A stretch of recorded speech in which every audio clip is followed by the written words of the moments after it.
bom dia, muito boa tarde, muito boa noite. Queridos amigos, sejam bem-vindos a mais uma edição do Interpretando, edição 21, que foi uma edição especialíssima. Uma edição totalmente diferente. Primeira expedição do Interpretando, né? Primeira viagem do Interpretando em missão. Fomos pra Piracicaba, que terrinha deliciosa, né, Augusto? Sim, acabamos de voltar de lá e vamos dar esse depoimento para vocês, para abrir o nosso vídeo. É isso aí. Para falar para vocês que a entrevista que nós fizemos com a doutora Valterli Accorsi, filha do grande professor Accorsi, foi uma entrevista sensacional, foi um momento muito gostoso. E o programa 21 vai tentar trazer para vocês um pouco desses momentos. Quem puder acompanhar até o fim é muito legal, porque Dr. Accorsi foi um grande professor da USP, da Exalc, né?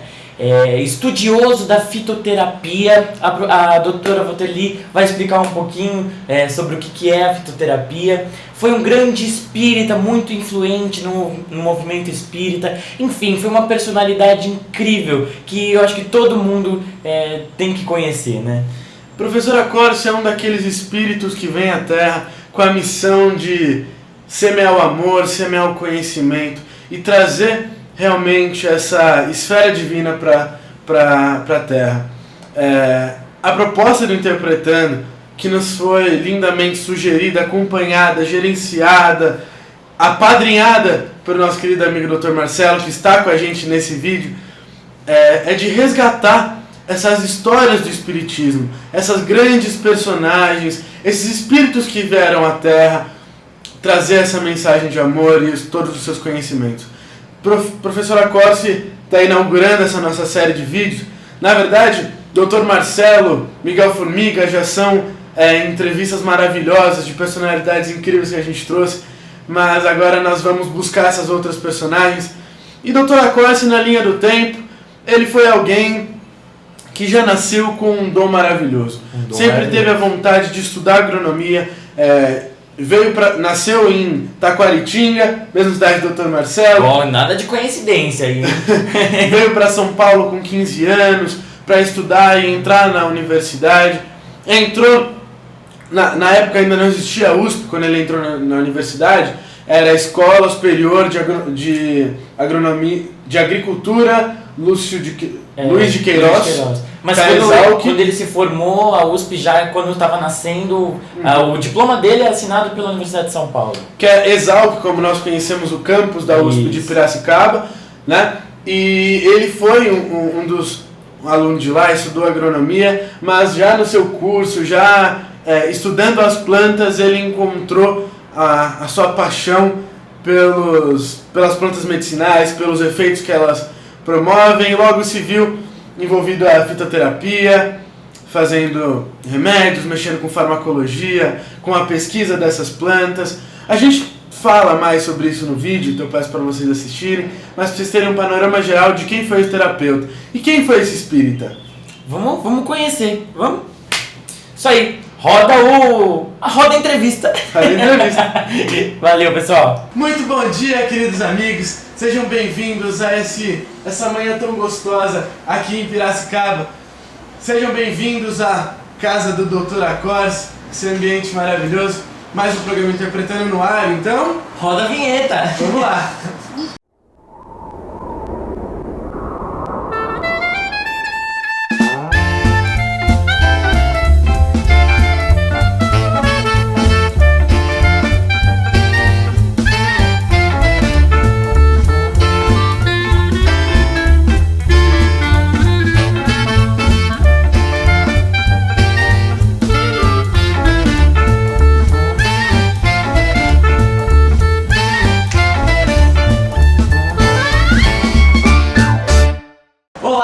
Amigos, bem-vindos ao programa Interpretando, um programa especialíssimo hoje. Muito mais que especial. Muito mais que especial. Presença do nosso querido padrinho, Dr. Marcelo. Bom dia.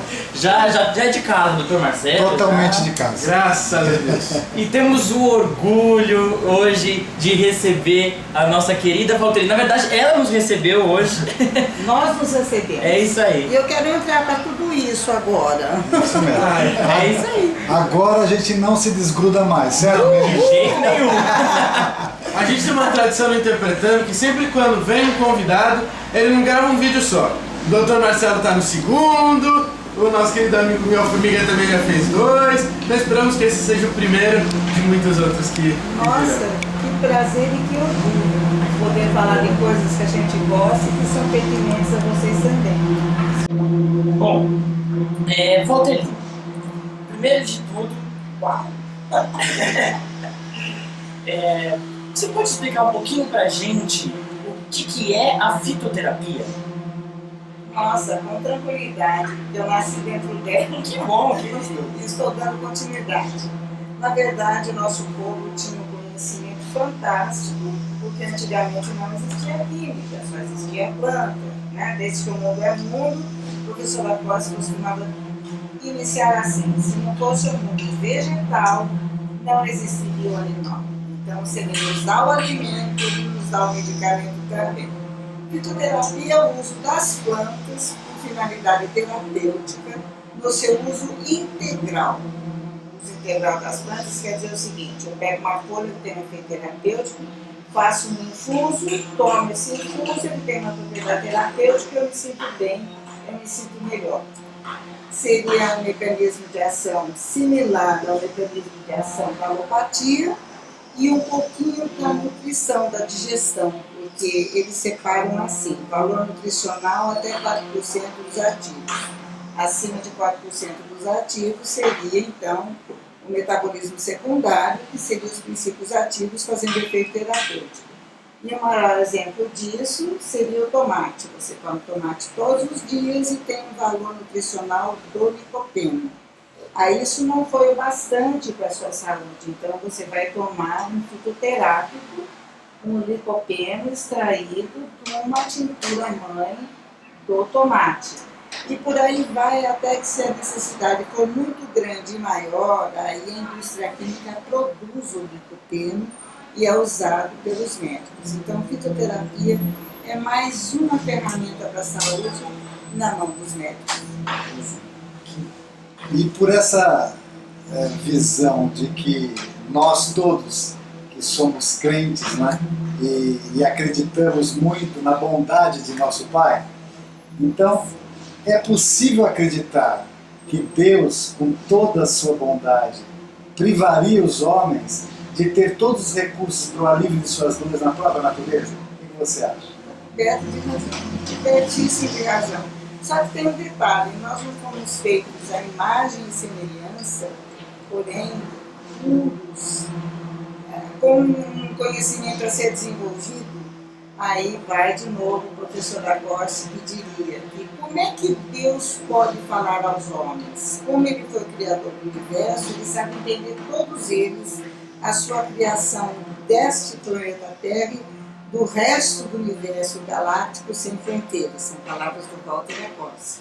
Então o que acontece? Cada vez que a gente consegue interpretar alguma coisa, uma lei física, com algum entendimento da nossa vida, nós estamos conseguindo entender Deus, que na verdade está dentro de nós. E nós estamos expandindo esse Deus universal. E quem é esse homem que a senhora tanto fala? Quem é meu Walter papi. Lacoste? Meu papi. Meu papi? É papi porque ele, quando ele ficou vovô Bis e tudo mais, ele dizia assim que ele era vóvis, porque era muitos avós. Mas vamos começar devagar. Em primeiro lugar, que eu sei que ele nasceu numa cidade, da cidade mais importante do mundo. Vocês sabiam disso? Não sabia. Ué, Dr. Walter Lacoste, uma estrela, só poderia ter nascido numa cidade mais importante do mundo. Qual foi? Taquaritinga, quando nasceu uma e nada por acaso. nada por acaso, eu não O tenho universo conspira. A verdade é que foi uma mera coincidência. A estrela é só ele. Não, você também. Mas depois, com 15 anos, já se mudou para onde? Para São Paulo, que ele foi fazer Mackenzie para poder entrar na agronomia. E você também mudado para São Paulo, não é isso? Exatamente, mudamos. Eu com 4 anos de idade, deixamos a cidade natal. O mais incrível é que eu tive o privilégio inigualável de conhecer o professor Lacoste, que me recebeu com o mesmo amor que fez a sua filha herdar, né? Por todas as coisas, por todas as suas atividades. com tudo faz com pureza, com empenho, com paixão. E ele era assim, né? Nós fazemos. E o mais incrível é que eu já comentei isso certa vez com Dona Guilmar, né, de que acontece um fenômeno muito interessante. Das poucas vezes que eu estive com o Chico Xavier, o impressionante é que todas as palavras que ele pronunciou ficaram gravadas em minha memória, ressoando até hoje, como se numa gravação. Uma coisa impressionante, um fenômeno que eu não sei explicar direito. E perguntando certa vez a Bacelli, que conviveu muito com o Chico, eu falei: Bacelli, me escuta, você o tempo inteiro andava com uma caderneta para anotar as coisas que ele falava? Ele falou: nem sempre. Mas quando eu me dispunha a lembrar, tudo aquilo vinha como numa gravação perfeita. E eu me lembrei disso agora, porque tenho a mesma sensação com o professor Acorce. Assim como vemos aqui que Walter Lee repete frases completas sem precisar de cola, né, Walter Lee? Uau, é verdade, ó. Porque ele continua vivo.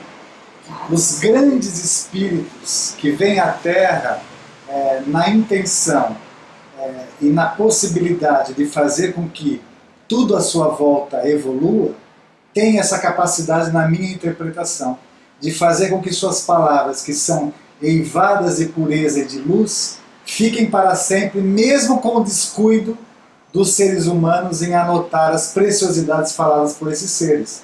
Então é isso que nós tentamos hoje aqui corrigir. Não deixar sem registro, porque nós vamos embora um dia, não vamos?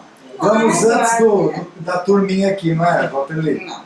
Você vai demorar muito. Não vou não. Você também, se depender das Nós nossas... estamos na Escola da Terra, não é isso? Quando a gente se diplomar, tem que ir lá prestar contas, começar a trabalhar, não podemos... mandar superior, na verdade. Agora a gente não tem que organizar e registrar, certo, meninos? O que vocês acham disso?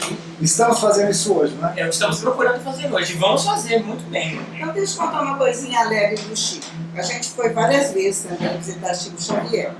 E uma das vezes foi um pessoal grande de Piracicaba e minha irmã, a Nairzinha, que são duas pessoas muito queridas, foram juntos. Ele estava andando meio na descida e elas deram um braço para ele. Ele sorriu, gostou, e quando acabou a ladeira ele disse: uai, eu vou tirar o braço porque dá ciúme. Não é lindo isso? Ele não queria magoar ninguém, gente. Que lindo. Que delicadeza, né? Que educação primorosa. E cristão. Que cristão. Porque passava uma noite inteira psicografando, sem comer, sem beber, atendendo a todos os sofredores, e ao final de tudo, ia contar piada para os amigos. Exatamente. Nunca perdendo o bom humor. Que exemplo!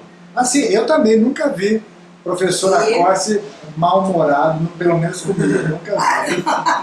Bom, nem quisesse ver, porque quando ele ficava bravo, quando ficava, as né? pessoas são mal-humoradas, aí tem que respeitar, claro. O momento dela, né? Não é nem o momento, é que aquilo, as coisas foram agressivas.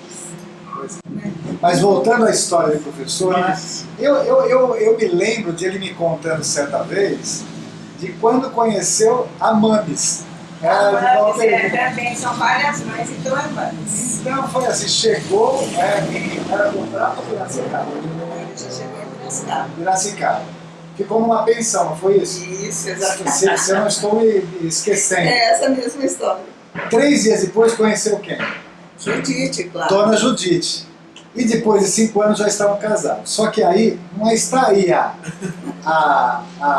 mágica. A mágica. A mágica Vocês estão está ouvindo, né? em ele descrever a roupa que ela estava usando. E isso ele me contou com mais de 90 anos já, né? A roupa que ela estava usando, como estava a tarde, o primeiro café que tomaram juntos, não deixando perder nenhum detalhe. Sabe o que parece, Marcelo? Que além das palavras dele ficarem registradas em nós, as memórias que ele também carregava também ficavam muito bem registradas, né? Esses grandes mestres, esses grandes espíritos, então têm essa capacidade de deixar registrado, mas também de registrar para passar para a posteridade. Como um exemplo, né? e apaixonado pelas plantas, né? Porque seu avô tinha uma fazenda de café, é isso? Ele teve uma oportunidade de influência, né? Então ele teve grandes plantações de café lá na região do Taquaritinga, Dobrada. Depois veio a derrocada aí de 29, mas dizia meu avô, que meu pai dizia assim, nossa, aqui não pode, precisa tirar essa parte. Meu pai, não pode, olha. Ele já ia dizer o que o funcionário disse que a planta poderia fazer. Então ele sempre teve uma queda pela natureza, sempre. Poderia haver maior vocação? E era uma coisa engraçada porque ele, quando ele foi estudar no Mackenzie, lá então ele aprendeu tênis, ele nadava, ele remava, ele jogava xadrez, era enxadrista, mas ele trocava tudo por um ambiente, mesmo que fosse inóspito, que tivesse alguma planta que chamasse atenção. Aí não interessava se ele estava com um terno novo, não interessava. Depois ele ia feio para a festa, mas ele entrava. Não resistia. Não resistia. Era um trompismo, sabe? Isso ele tinha quantos anos? Nessa época de Mackenzie? Há 15. 15 anos. Se preparando para entrar para a faculdade. É. Porque antigamente era assim, no interior parava na 4ª série, né? Então as famílias mandavam. E os Acóssi resolveram elencar o Mackenzie, toda a família Acóssi que estava no interior mandava os filhos estudarem na Mackenzie, capital, porque achavam que era uma formação interessante para o momento. Né? E foi bom, porque ele aprendeu muito. E qual foi a faculdade que o professor Acóssi entrou? Então, na verdade, ele queria ser muito jogador. E aí, o meu avô, que era uma pessoa fantástica, também foi, então, tinha uma escola de agronomia, que é a Luiz de Queiroz, que tinha começado em 1901. Isso já era a década de 29, 30, aqui em Piracicaba. Então, ele veio conhecer Exalc. E passou no Exalc, cursou, e tem um negócio muito interessante, porque logo em seguida veio a Revolução de 32. E como era um desejo do povo, todo aquele pessoal da época batalhava muito pelo direito de ir, vir e permanecer.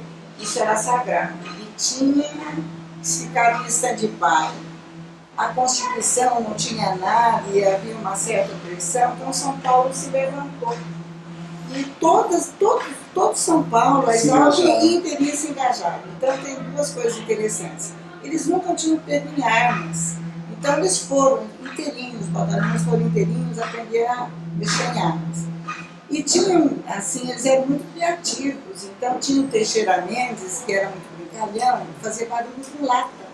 Então o que ele fez? Ele fez uma parafernália que parecia que estava dando um tiro de metralhadora.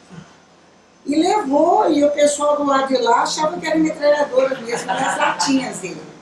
Bom, aí o que acontece? Como o Walter Acóssi, meu pai, era forte, né, ele nadava, tinha toda uma estrutura, né? Era um atleta. Ele foi encarregado de levar uma cesta de obuses, né, para poder, de granadas, para poder atirar e assustar o adversário. Só que na primeira granada que ele jogou, já veio o tiro e já pegou a perna dele. Aí ele ficou uma coisa também que ele sempre comentava com orgulho e com admiração, porque eles ficaram mais de 10 horas esperando o socorro para descer do morro machucado. E aí junto com ele veio também os inimigos que estavam machucados. Então você vê que sempre houve uma mentalidade cristã. Né? E daí no fim São Paulo perdeu, porque falaram que São Paulo queria ficar separatista, queria ficar independência e estava movimentando o Brasil para isso. E aí ele dizia que era muito importante evitar a falácia. Falácia é isso. Eu não quero que isso aconteça, então cria uma história que deixa todo mundo contra. E no fim não era verdade essa história.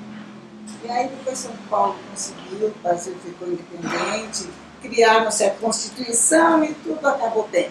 Como acontece no Brasil. Mas os jovens mais politizados, né?